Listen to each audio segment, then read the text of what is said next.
Okay, ladies and gentlemen, if you could take your seats, we're about to go live to London. I believe it's London. I'm assuming it's London. I guess there's a few things going on in the world at the moment, and I think some of our ministers are engaged and unable to travel in the way they would normally be able to do. So we're very privileged that the Minister of State for DEFRA, Victoria Prentis, has found time in her somewhat hectic diary to give us an update, hopefully, and tell us a bit more about where we are with the government buying standards for food and the national food strategy. So we're now going to hope that we're going to press a button and pass over to you, Minister. Hello, I hope you can hear me. I'm so sorry, technology has as usual defeated us, so I'm on my phone. And yeah, you can hear, so that's good. Yes, as you said, it's a very different world from the one that existed a month ago. And I'm really sorry I can't be with you chatting to you today, which I'd love to. I started my long and rather peculiar career with the catering course, and I would really, really like to talk to you about what challenges you're facing at the moment. But the war in Ukraine has really affected many of us, some of us directly. I'm sure many, many people in the room know Ukrainians and love Ukrainians or work with Ukrainians. And the very significant sanctions that we have had to impose on Russia because of the invasion will definitely have some impact on all of our lives. I know that there are concerns about how these will affect food supply chains. And we are really lucky in this country that direct imports from Eastern Europe, from Ukraine and Russia, are low. But there's no doubt that the war has added to inflationary pressures, and that we will all feel in some way the effects of this terrible time. So over the last couple of years, we haven't half demonstrated the resilience of our food supply chain. We've faced COVID, and everyone involved in public sector food, all the way up, chefs, caterers, procurers and suppliers, have really played a hardworking and key role during the pandemic. And I'd really like to say thank you for the work that you've done. I know that it was challenging. I know that it was unprecedented. And I know that sometimes it looked very difficult. So this is, in a sense, a bit of a reset moment, and not just because of the war. It's partly because we very much hope that we've now reached a point where we can live with COVID rather than hiding from it.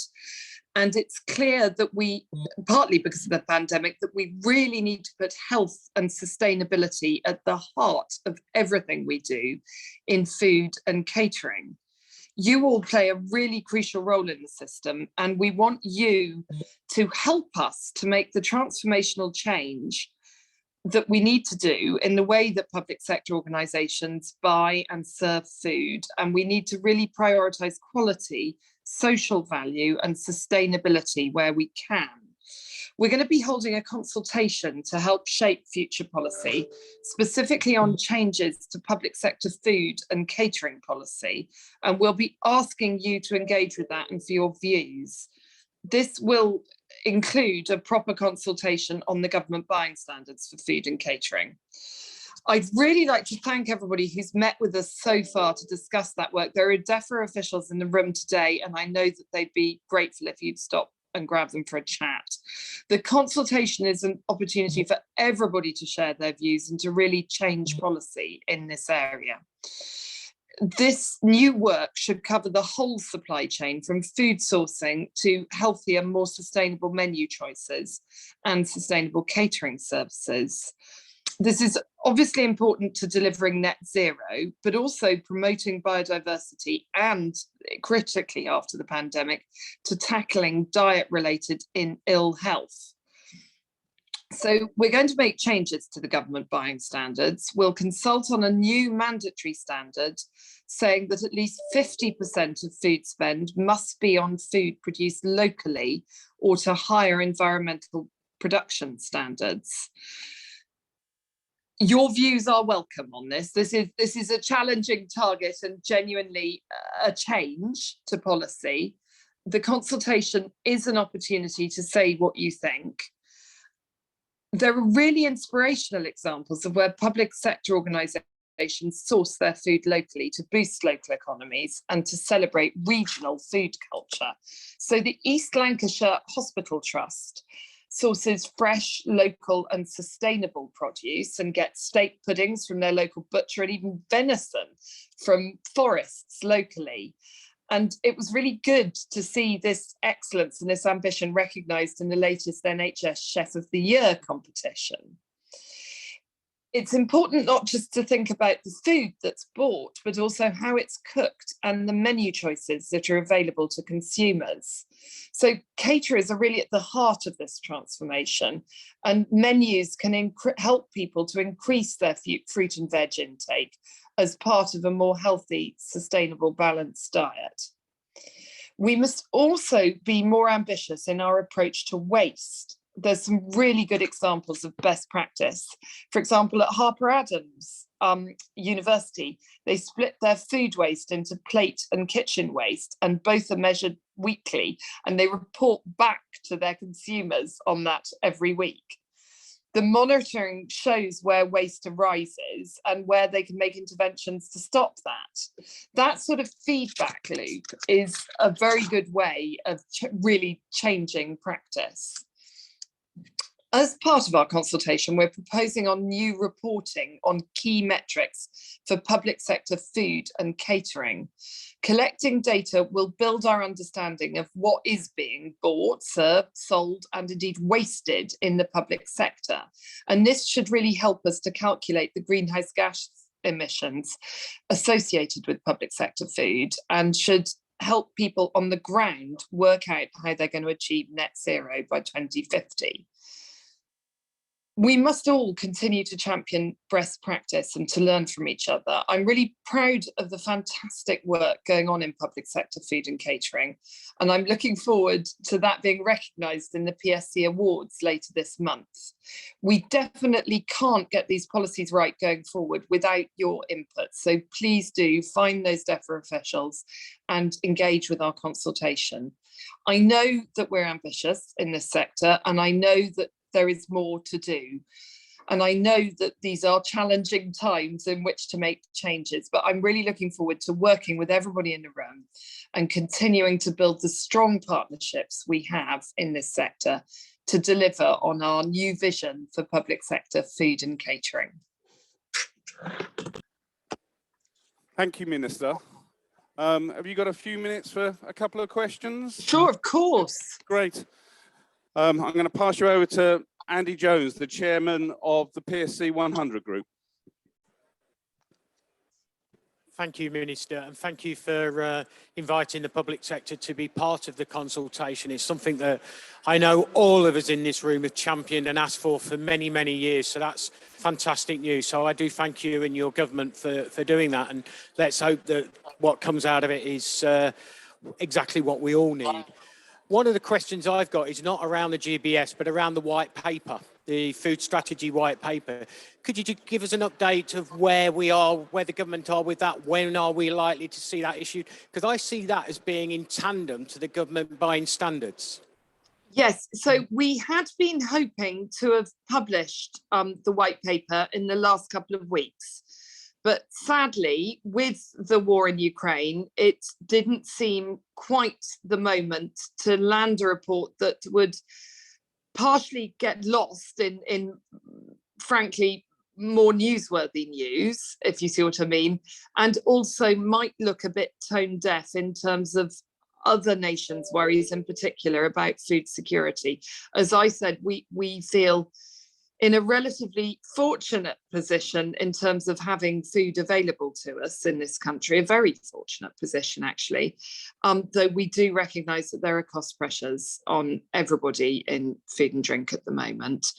So we have parked for the moment the launch of the white paper. I am very keen, though, that we don't lose this opportunity to crack on with the work that was set out in, or is set out in, the white paper. So we're pushing ahead with the consultation, as I said just now, in any event. And I wouldn't be held back by the lack of white paper, which I'm afraid is currently yet another casualty of war, if you like. I'm sure it will happen, but I can't at the moment say exactly when. But the main thing is that we all crack on with the work. Thank you. Have we got any other questions? Yep, I'm going to pass you to Bethan Cowell from the National Farmers Union. Good morning, Minister Prentis. Hi, Bethan, nice to see you. Nice to see you. Just a quick question about the GBSF review. From our perspective, we really welcome it. We really look forward to working with your DEFRA officials on it. How are you working, though, with other departments within government? The GBSF is a really important document which should be embedded into procurement across all different sectors. How are you working with your colleagues in the Department of Education, Department of Health, and most importantly, the Cabinet Office around the SME commitment to really make sure that any consultation drives the most amount of value?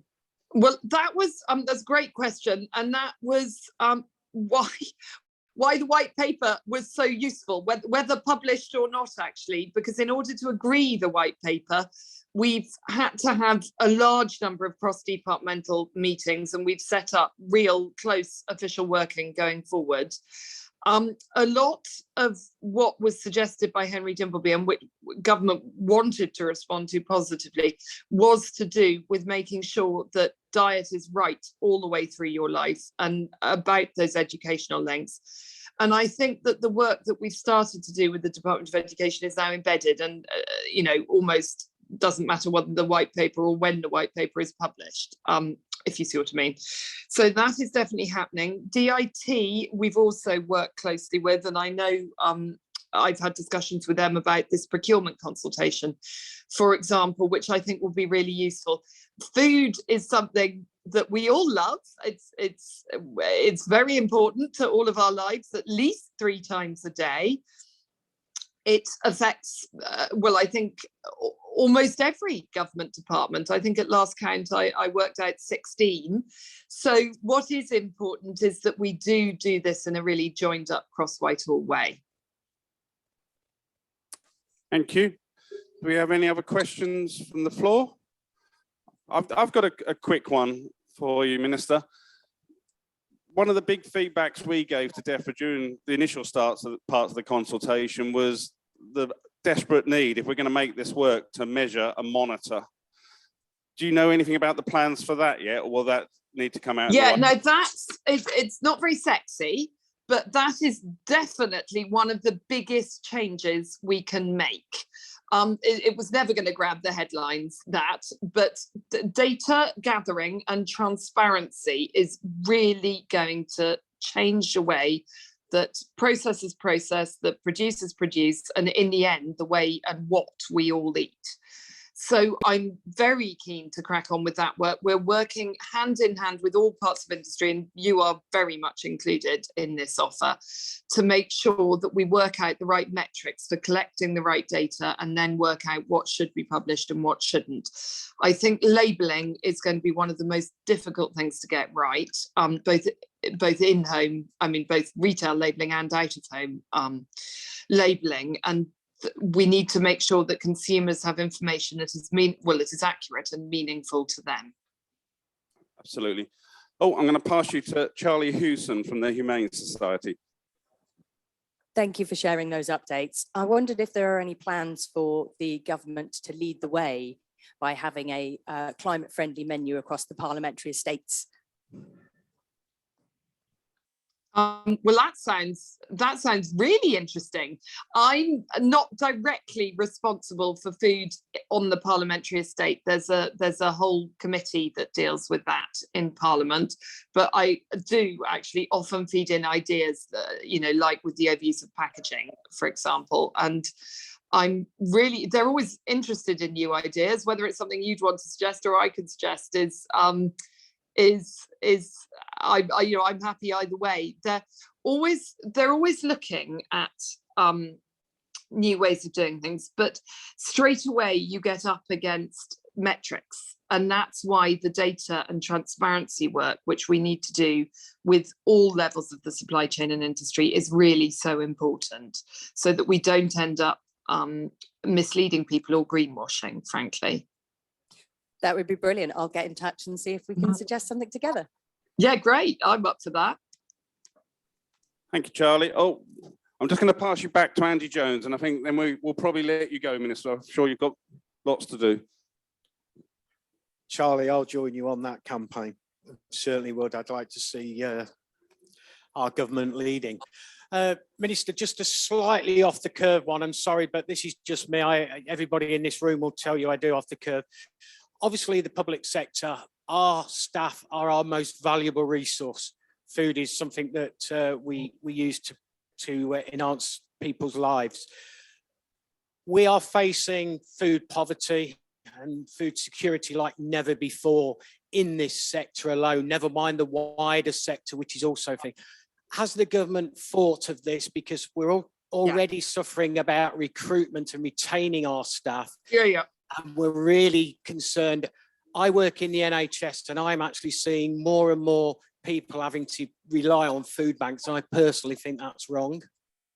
Yeah, so good question and perfectly fair, not curve question at all.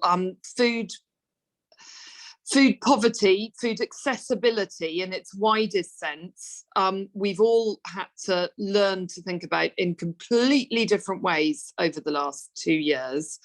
So at the beginning of the COVID pandemic, was very involved in working cross-government on a group called Food for the Vulnerable, which, if you remember, right at the beginning of the pandemic meant literally getting food boxes to people's houses, and then later on worked into more targeted support for people who were suffering from food poverty, and looking at ways that local government and we as government working in lockstep and funding partially charities like Fair Share could make sure that the food reached the right people.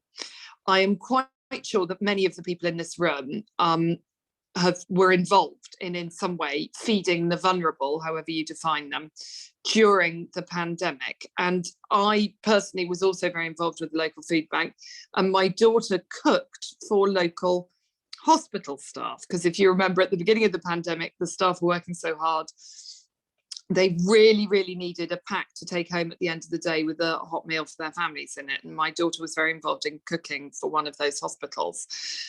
And I think we all learned completely different things about accessibility to food, and things that I'm very keen as a minister that we don't lose and that we continue to build on as we try to target help where it's needed. So it's always very difficult talking about food poverty, because sometimes and often, in fact, it's an emanation of other sorts of poverty, often rent being very high. But the food is where the problem occurs and is most visible. So what is important is that I continue to work with my colleagues across government, as I did at the beginning of the pandemic, to make sure that money and food interventions are available to those who really need it. Thank you, Minister. I think we're done. Oh no, have you got time for one more quick question? Yeah, of course. Yeah, go for it. Okay. I'm sorry, I don't know this person, so if you could introduce yourself. Thank you. Hello. Thank you for the wonderful session. I'm Arpita. I just have a quick question on the schools regarding the leveling up white paper scheme. What about the pilot study which is going to take place in the local schools, like to assess the nutritional information of the school meals? Could you please tell me more about it? When is it going to start, and a bit more on it, please? Okay, I don't know exactly when it's going to start. I think the ambition is for it to start very soon. And I think you make a really important point, which is that good, healthy, sustainable food is very much part of levelling up. So that means it needs to be accessible everywhere, but we need to test the programme by piloting in a few places. I know they're deciding which places at the moment, but I can't yet give you the details. I'm so sorry. Okay. Okay, I will keep looking for it. Keep Thank you so looking, much. exactly, not out yet. You're ahead of the curve, I'm afraid. Thank you so much. Thank you, Minister. As I said, I'm sure you've got lots to get on with in these difficult times. So thank you so much for your time. And Yeah, no, great, and have we a really look forward good. to the white paper. Well, we all do, but let's not wait for it. Let's crack on anyway. I'm pretty certain everyone in this room is committed to doing that. So, we're Okay. very much looking forward to developing our local sourcing strategies and working to make our industry lead, I believe, in carbon reduction and all these areas. So, thank you very much for your time. Brilliant. And Thank you so ladies much. and gentlemen, we'll Bye. take a quick. Thank you. Bye. We'll take a quick 10-minute break, and then we'll get the views of the